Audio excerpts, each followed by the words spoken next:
entre que morts i un LDP.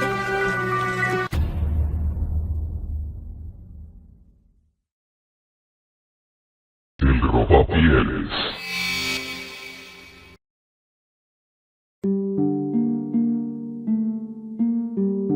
Cuando me enteré sobre lo que decían de aquel programa, inmediatamente volvieron los recuerdos a mí. Es sorprendente que lo diga, pues hace tiempo que lo ignoraba. Pasaron muchos años, pero me acuerdo muy bien a lo que iba la temática del show.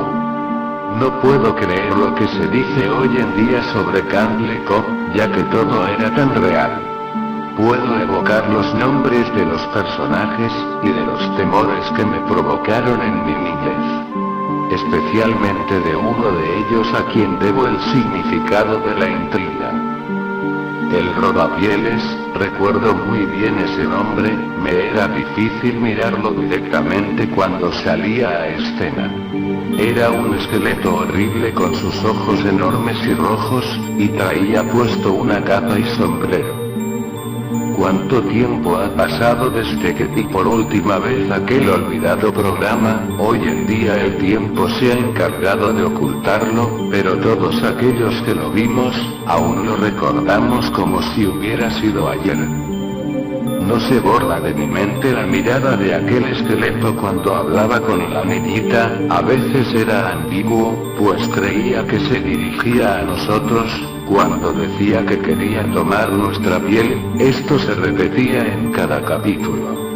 Yo estaba tan asustado con ese personaje en aquel entonces, pero tenía que mostrarme fuerte frente a mis hermanos para que no me dijeran cobarde. Aunque sé que ellos también sentían lo mismo que yo. No era muy común en ese entonces ver a un esqueleto viviente en la televisión, ni mucho menos saber los mensajes que en realidad nos quería transmitir. Todo era muy confuso para nosotros. Por un lado veíamos un personaje muy gracioso, pero a la vez algo grotesco y diabólico. Aún me pregunto qué fue de la vida de la niñita Yamis. Debo confesar que sentía lástima por ella, no la veía tan cómoda en ese programa. A ella también le asustaba ese esqueleto. Ese miedo era transmitido a mí.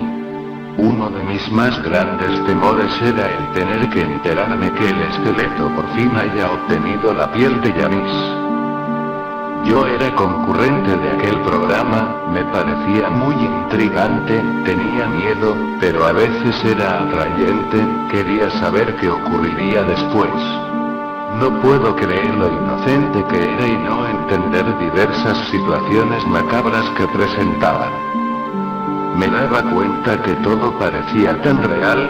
Aquel esqueleto arrodillado y cosiendo su capa de piel, notaba algunas manchas de sangre en las esquinas. Aquel solo reía escandalosamente, mientras que a lo lejos se escuchaban lamentos y gritos desgarradores de niños.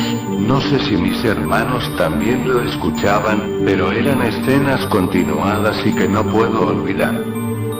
Hoy en día ya no queda casi nada sobre ese horrible show, y los que lo han visto como yo, prefieren olvidarlo, aunque escuché por ahí que quedó el registro de su último programa. Yo no lo sé. De todos modos, si eso es verdad, entonces las nuevas generaciones se darán cuenta de la clase de programa que veíamos en ese tiempo.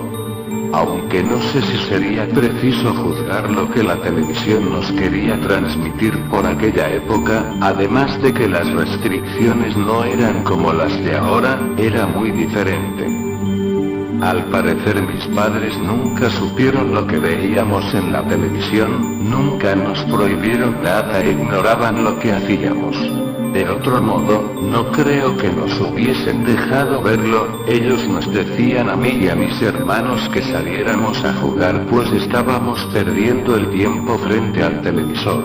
Era extraño, pues no les entendía por qué nos lo decían. Eso hasta que me enteré por terceras personas sobre aquello de la estática.